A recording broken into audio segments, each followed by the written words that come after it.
నరేంద్ర మోడీ గారి వ్యవహారం ఎట్లుందంటే పెద్ద మనుషులు సామెత చెప్తుండ్రి, కోడలికి నీతులు చెప్పి అత్త ఏదో లంగపని చేసిందంట. ఈయన గారి వ్యవహారం కూడా అట్లున్నది. 2 రోజుల క్రితం హైదరాబాద్ వచ్చాడు. దేశం తీవ్రమైనటువంటి ఆర్థిక సంక్షోభంలో ఉన్నది. యుద్ధం కారణంగా బంగారం కొనకండి, కార్లలో ప్రయాణించకండి, ఇండ్లకే పరిమితం కాండి, ఎటువంటి విదేశీ టూర్లు పెట్టుకోకండి, పబ్లిక్ రవాణాని మాత్రమే వాడండి, సొంత కార్లలో ప్రయాణం చేయకండి, బస్సులల్లో ట్రైన్లలో వెళ్ళండి అని చెప్పి మొత్తం నీతులు వల్లించాడు. మామూలుగానే ప్రధానమంత్రి నరేంద్ర మోడీ గారు నీతులు చెప్తే కొంతమంది వినేటోళ్ళు కూడా ఉంటారు. ఇక తెల్లారే ఆయన ఇక్కడ నీతులు చెప్పిండు. 24 గంటలు గడవకన్నా ముందే ఆయన సొంత రాష్ట్రం వడోదరకి వెళ్ళిండు. వడోదరకి వెళ్ళి మరి ఇప్పుడు ఎలక్షన్లు లేవు, ఏం లేవు, కానీ దాదాపు 100 కార్లకు పైగా కార్లతోని భారీ ర్యాలీ. ఏం అవసరం? ఏమన్నా చిన్నపిల్లగాని అవుతున్నావా? ఈ ముసల్తానానికి ఈ కుస్మగుడాలు అన్నట్ల ఏంది? ఈ ముసల్తానానికి ఈ సోకేంది? మోడీ గారు మీకేం పదవులు కొత్త కాదు కదా. దాదాపు 2001 నుంచి మీరు ముఖ్యమంత్రిగా, దాదాపు 12.5 సంవత్సరాల నుంచి ప్రధానమంత్రిగా 3 టర్ములు కంటిన్యూగా పదవిలోనే ఉన్నావు. నీకేం కొత్త కాదు కదా.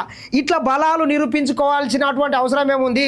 ఈ జనాలను మొత్తం తీసుకొని వచ్చి రోడ్ల మీద ఈ కవాతులు, ఈ ఓవర్ యాక్టింగ్ ఏం అవసరం చెప్పు? దేశం ఇంత సంక్షోభంలో ఉంటే మొన్న హైదరాబాద్ వచ్చినావు. హైదరాబాద్ వచ్చి దాదాపు 2 లక్షల మందితోని సభ ఏర్పాటు చేసినావు. ఎందుకు? ఏం అవసరం? ఇట్లా ఇంతమందిని, కొన్ని వందల వేల మందిని, లక్షల మందిని రోడ్డు మీదకి తీసుకొని వచ్చి ఈ డ్రామాలు ఏంటివి?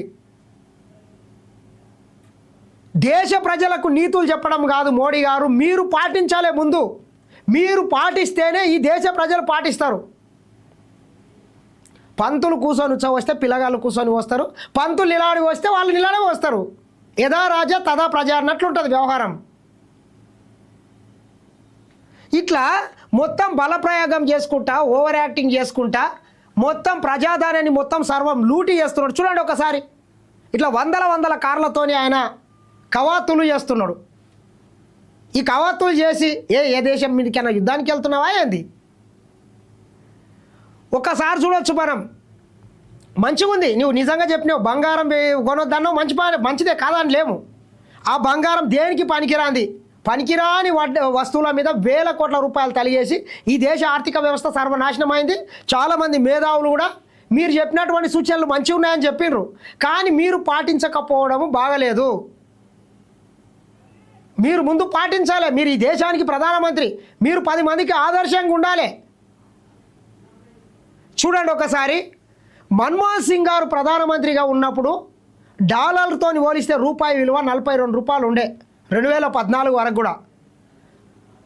ఆ రోజు ఈయన గుజరాత్ ముఖ్యమంత్రిగా మొత్తం రూపాయి పతనమవుతున్నది, ఏం చేస్తున్నాడు మన్మోహన్ సింగ్ అని ఆ రోజు చెప్పిండు.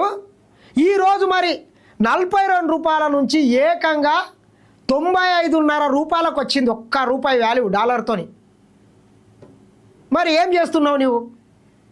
పొద్దుగాల లేస్తే కులాల మధ్యన, మతాల మధ్యన కుంపట్లు పెట్టి ఈ దేశాన్ని సర్వనాశనం చేస్తున్నావు. ఈరోజు నీ వ్యవహారం వల్ల యువత బంగారు భవిష్యత్ సర్వనాశనం అయిపోతుంది. ఉద్యోగాలు లేకుండా పోయినాయి, రోడ్డు మీద పోయింది, దేశ ఆర్థిక పరిస్థితి సర్వనాశనమైంది. అమిత్ షా, మోడీ, అంబానీ, అదానీ ఈ 4 తప్పితే ఎవడు ఈ దేశంలో సంతోషంగా ఉండే పరిస్థితి కూడా లేకుండా పోయింది. చూడండి మిత్రులారా ఒకసారి, రూపాయి బెంబేలు 79 పైసలు నష్టపోయిన మారకం విలువ 95.28కి జారుకున్న విదేశీ కరెన్సీ. గ్యాస్ సబ్సిడీకి మంగళం, వార్షిక ఆదాయం 10 లక్షలు దాటితే రాయితీ కట్. ధరాఘాతమే మోదీ సారాంశం ఇదేనా? విదేశీ దిగుమతుల్లో కోతకు కేంద్రం యోచన. కొద్ది రోజులు స్కూళ్ళు, ఆన్లైన్ క్లాసులు నడపాలి, వడోదర సభలో ప్రధాని మోదీ. మంచిగా ఉంది, కొద్ది రోజులు స్కూళ్ళు కావచ్చు, ఆఫీసులు కావచ్చు, కరోనా టైంలో ఏ రకంగా అయితే నడిపినరో ఆన్లైన్ క్లాసులు నడపచ్చు, బాగుంది. మరి నీకు ఈ సోకెందుకు? ఆ వడోదరల మొన్న పరేడ్ గ్రౌండ్లో 2 లక్షల మందితో మీటింగ్లు ఎందుకు? ఎలక్షన్లు అయితే లేవు కదా ఇప్పట్లో. ఆలోచన చేయండి మిత్రులారా. ప్రజల ముందట పెట్రోల్ డీజిల్పై పొదుపు మంత్రం జపించిన ప్రధాని రోజు గడవక ముందే మడమ తిప్పేశారు. సోమవారం గుజరాత్లోని వడోదరలో పర్యటన సందర్భంగా వందలాది వాహనాల శ్రేణితో సాగిన ప్రధాని మోదీ ర్యాలీ చూసి ప్రజలే ముక్కున వేలేసుకున్నారు. పెట్రోల్ డీజిల్ వాడకంపై నియంత్రణ పాటించాలి, సొంత వాహనాల్లో కాకుండా ప్రజా రవాణా వ్యవస్థను ఉపయోగించాలి అని హైదరాబాద్ వేదికగా సుద్దులు చెప్పిన తెల్లారే వేలాది లీటర్ల పెట్రోల్ డీజిల్ను దుబారా చేసేలా ర్యాలీ తీయడం ఏమిటని సోషల్ మీడియాలో ప్రశ్నించారు. మందికి నీతులు చెప్పే ముందు మనం పాటించాలి అంటూ సెటర్లు వేశారు. నిజంగా మందికి నీతులు చెప్పే ముందు మనం పాటిస్తేనే బాగుంటుంది. ఈయన కానీ చేతగంతనం వల్ల ఈయనకి చదువు రాదు. ఈయన లాంటి ఒక అసమర్థ, ఒక చదువు రాని ప్రధానమంత్రిగా మనం ఎన్నుకున్నందుకు ఈ దేశం మొత్తం సర్వనాశనం అయిపోతున్నది. ప్రపంచ దేశాలు శాస్త్ర సాంకేతిక రంగాల్లో ముందుకోతుంటే మన దగ్గర కులాల పేరు మీద, మతాల పేరు మీద, మందిరాల పేరు మీద, గుళ్ళ పేరు మీద, గోపురాల పేరు మీద, చర్చిల పేరు మీద కుంపట్లు పెట్టి ఈ దేశ వ్యూహతని మొత్తం బంగారు భవిష్యత్తు నాశనం చేసుకుంటా గంజాయికి, డ్రగ్స్కు, మత్తు పానీయాలకు బానిసలు చేస్తున్నారు. ఈరోజు ఉపాధి లేక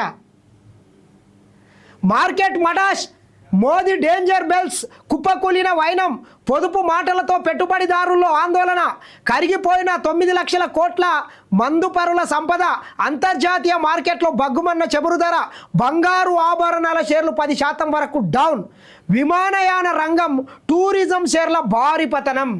ఇట్లా మొత్తం సర్వనాశనం అయిపోయింది. ఈయన గారి వ్యవహారం వల్ల సర్వనాశనం అయిపోయింది. సాధారణ ప్రజల్ని విదేశీ టూర్లు అని బంద్ చేసుకోమని చెప్తాడు. ఈయన మాత్రం కొత్త పేర్లు పిల్లలేక, నిత్య పేర్లు కొడుకులాక రోజు దేశం పోయి విహారయాత్రలకు పోయేస్తాడు.